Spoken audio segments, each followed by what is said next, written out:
when Barack Obama stood on a fancy stage and called Ibrahim Traoré a danger to progress, he thought he could silence an entire continent. He believed his smooth words would go unchallenged. He was wrong. A storm was building in Burkina Faso, and it was about to break. A video appeared. A voice spoke. A truth so powerful it would shake the foundations of power. What did Traore say that left the world speechless? This is that story. The world watched as two men faced off. On one side stood a former US president, his words carrying the weight of global influence. On the other stood a young African leader, in military green, his eyes burning with the fire of an unbroken people. This wasn't just an argument. It was a clash between different views of history, different ideas about the future, and different truths, some buried, some reborn. A single video uploaded late at night would change everything. It began with a speech on May 3, 2025, in Washington, D.C., a room filled with chandeliers and the world's elite, diplomats, politicians, and thinkers. At the center stood Barack Obama, his voice smooth, his words careful. He spoke about progress, democracy, and a world moving forward. But then he turned his attention to Africa, to Burkina Faso, to Ibrahim Traoré. Obama said Traoré's leadership was a threat to progress, a step backward, a dangerous challenge to the global order. The room clapped, cameras flashed. The words spread quickly from newsrooms to smartphones, from capitals to villages. They were meant to hurt, to warn, to control. But in Ouagadougou, those words didn't land softly. They hit like lightning. The streets buzzed with whispers. The air grew thick with tension.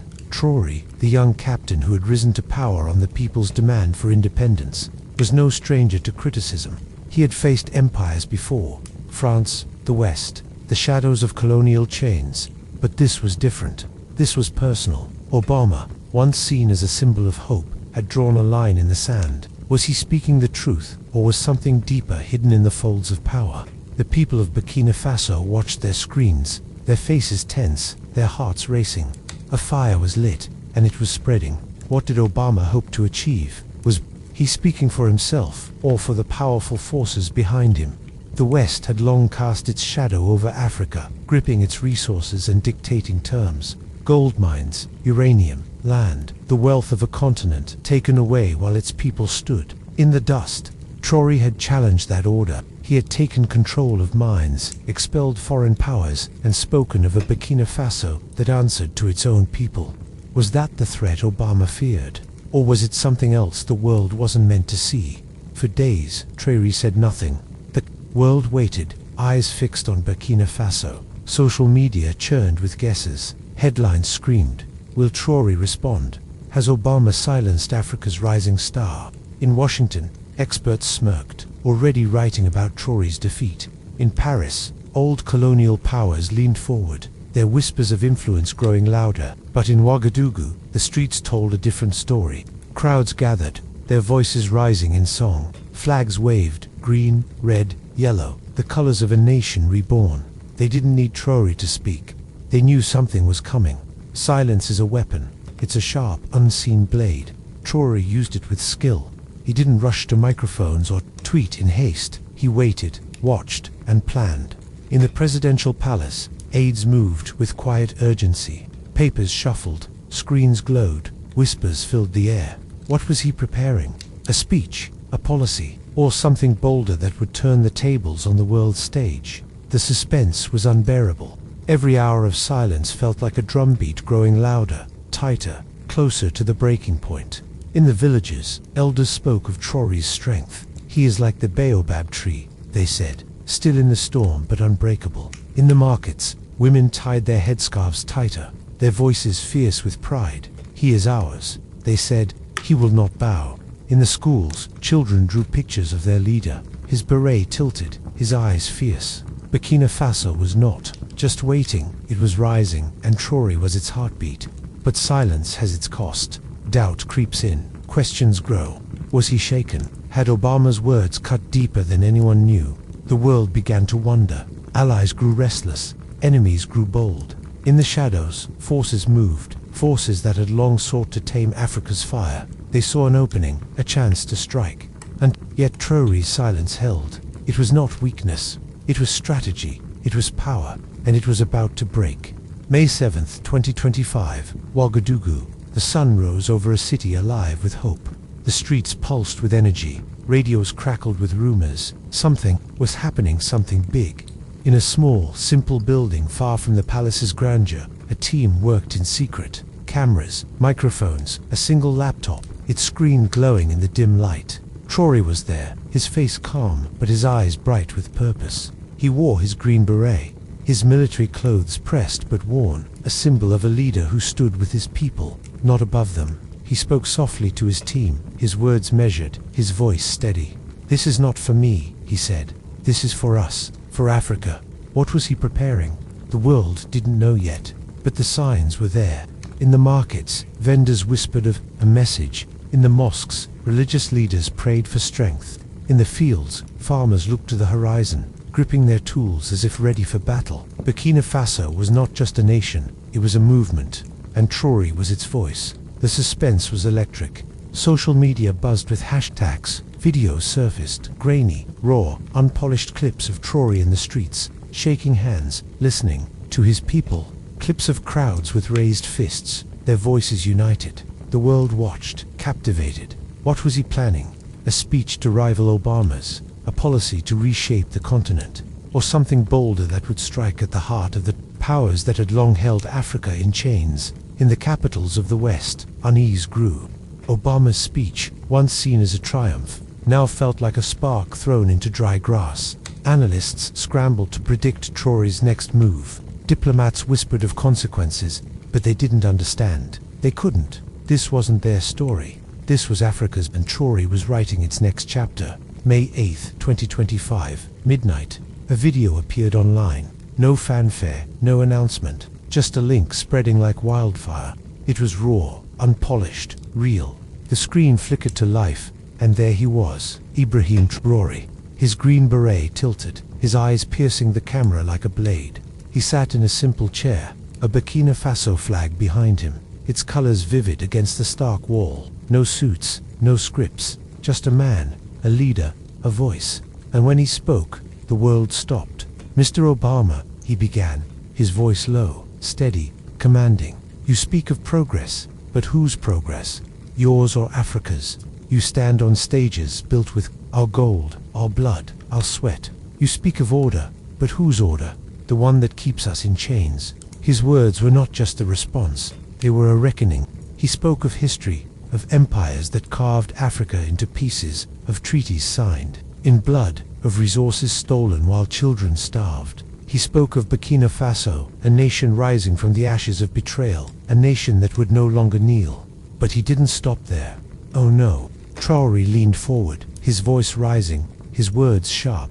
"You call me a threat," he said, "but I am not the threat. The threat is the lie you tell. The lie that Africa cannot stand. The lie that we are pawns in your game. The lie that our future belongs to you." The camera zoomed in, his face filling the screen, his eyes unyielding. "I am here to tell you, that lie ends now." And then came the bombshell. Traore held up a document, its edges worn, its contents blurred but heavy with meaning. "This," he said, "is the truth you fear. This is the proof of your hands in our wounds. This is the map of your betrayal." He didn't read it. He didn't need to. The weight of his words was enough. The world gasped. What was it? A contract, a treaty, a plan to harm the continent. He didn't say, "Not yet," but the message was clear. Traore had something big, something that could change everything. He set the document down, his hands steady, his gaze unbroken. "We are not your pawns," he declared. "We are Burkina Faso. We are Africa. And we are awake." The screen faded to black, the Burkina Faso flag waving in the wind, its colors a promise, a defiance, a hope. The internet exploded. Within hours, the video had millions of views. Hashtags trended worldwide. Social media became a battlefield. Supporters shared the video with fierce captions. "This is our leader. Africa will rise." Critics fired back, their words laced with fear. "He's dangerous. He's destabilizing the order." But no one could look away. Traore had done more than respond. He had ignited a movement. In Burkina Faso, the streets erupted in celebration. Crowds gathered, their voices united, their fists raised. Women danced, their headscarves bright against the sun. Men chanted, their eyes alight with pride. Children ran through the streets waving flags, their laughter a song of hope. This was not just a video. This was a declaration, a line in the sand, a promise that Burkina Faso would not bow. But the reaction wasn't limited to Africa. In capitals across the globe, leaders scrambled. In Washington, Obama's team issued a statement calling Traore's words reckless and divisive. But their words felt hollow, their confidence shaken. In Paris, old colonial powers met in secret, their faces grim. In Beijing, analysts watched, their pens poised, their minds calculating. Traore had not just challenged Obama, he had challenged the world, and the people listened, they shared, they debated. From Lagos to Nairobi, from Harlem to London, the video spread, its message reaching those who had long felt the weight of a world that dismissed them. He's speaking for us, they said. He's speaking for the forgotten. The video became more than a moment. It became a symbol, a spark, a fire. What was in that document? The question haunted the world. Traore hadn't revealed its contents, but its shadow loomed large. Speculation ran wild. Was it evidence of foreign interference? A contract tying Western powers to Burkina Faso's resources? A plan to undermine Africa's rise? Journalists dug, their pens racing. Activists demanded answers, their voices loud. Governments deflected, their statements vague. But one thing was clear, Traore had struck a nerve. In Burkina Faso, the document became a symbol. People spoke of it in hushed tones, as if it were sacred. It's our truth, they said. It's our weapon. In the markets, vendors sold t-shirts with Traore's face, the words "We are awake" printed in bold. In the schools, teachers spoke of history, of Sankara, of a nation that had always fought for its soul. The document was more than paper. It was a mirror reflecting the lies of the past and the hope of the future. To understand Traore's response, you must understand Burkina Faso. This is a land of warriors, of dreamers, of souls unbroken. In the 1980s, Thomas Sankara, the Che Guevara of Africa, led a revolution. He spoke of self-reliance, of dignity, of a continent free from foreign chains. He took control of resources, empowered women, and planted trees to fight the desert's advance. But his dream was cut short. He was killed, betrayed. His body was buried, but his spirit lived on. Traore is Sankara's heir, not in name but in fire. When he took power in 2022, he was 34, the youngest leader in the world. He faced a nation battered by violence, by poverty, by the ghosts of colonial rule. But he didn't flinch. He expelled French troops, ended foreign contracts, and spoke of a Burkina Faso that answered to its people. We are not a colony, he said. We are a nation. His words echoed Sankara's, but carried a new weight, a new urgency. Obama's criticism wasn't just an attack on Traore. It was an attack on that dream, on Sankara's legacy, on Africa's right to stand tall. Traore knew this. He felt it. And when he spoke not just for himself, but for a history that refused to be silenced. We have been robbed, he said in the video.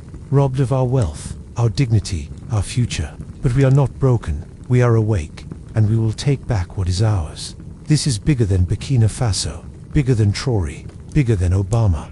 This is about the world. For too long, Africa has been a chessboard, its squares carved by foreign hands. Its gold, its oil, its land, taken, traded, sold, its people silenced, exploited, forgotten. But the board is shifting. Leaders like Traore are rewriting the rules. They're saying no, they're standing up, they're fighting back, and the world is watching. In Mali, in Niger, in Senegal, people see Traore's fire and feel their own. In the diaspora, from London to Atlanta, voices rise in solidarity. This is our moment, they say. This is our fight. But it's not just Africa. Across the global south, from Latin America to Asia, the message resonates. Sovereignty, dignity, truth, these are not just words. They are weapons forged in the heat of struggle. The West feels it too. The old powers, the ones who built their wealth on Africa's back, are nervous. Traore's video wasn't just a response. It was a warning, a signal that the days of unchecked dominance are over. You cannot control us forever, he said. You cannot silence us forever. But let's pause. Let's look at Traore not as a leader, but as a man. He is young, he is human. He carries the weight of a nation, the hopes of a continent, the eyes of the world. Every word he speaks is examined. Every move he makes is judged. He lives in a palace, but it's a fortress, surrounded by enemies seen and unseen. He wears a beret, but it's a crown heavy with expectation. What does it cost to stand so tall, to speak so boldly, to challenge a man like Obama, a system like the West, a history like colonialism? In the video, his eyes were fierce, but there was something else, a shadow, a weariness. He is not invincible. He knows the risks. Sankare's fate looms large. Betrayal is always close. Yet he stands, he speaks, he fights, and he is not alone. Behind him are millions, the women who march, the men who chant, the children who dream. They are his strength, his shield, his reason. This is not for me, he said in the video. This is for us. And in those words, you hear it, the heart of a man who knows the cost, but pays it willingly for his people, for his nation, for the truth. This is more than a video, more than a response. This is an awakening. Traore didn't just answer Obama. He spoke to the future. He spoke to the farmer in the fields, the student in the classroom, the mother in the market. He spoke to the diaspora, scattered but unbroken. He spoke to the world, weary of lies and hungry for truth. And the world is listening. The video is still spreading, its views climbing, its message growing. Every share is a spark.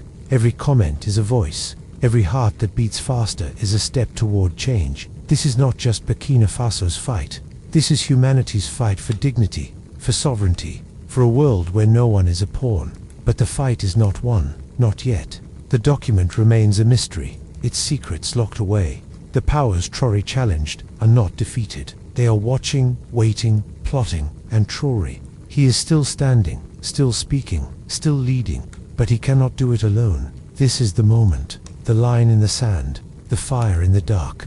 Ibrahim Traoré didn't just respond to Barack Obama. He tore down the veil. He showed us the truth. He showed us the fight. And now it's our turn. The battle for truth is here, burning bright, calling our names. The question is, will we answer?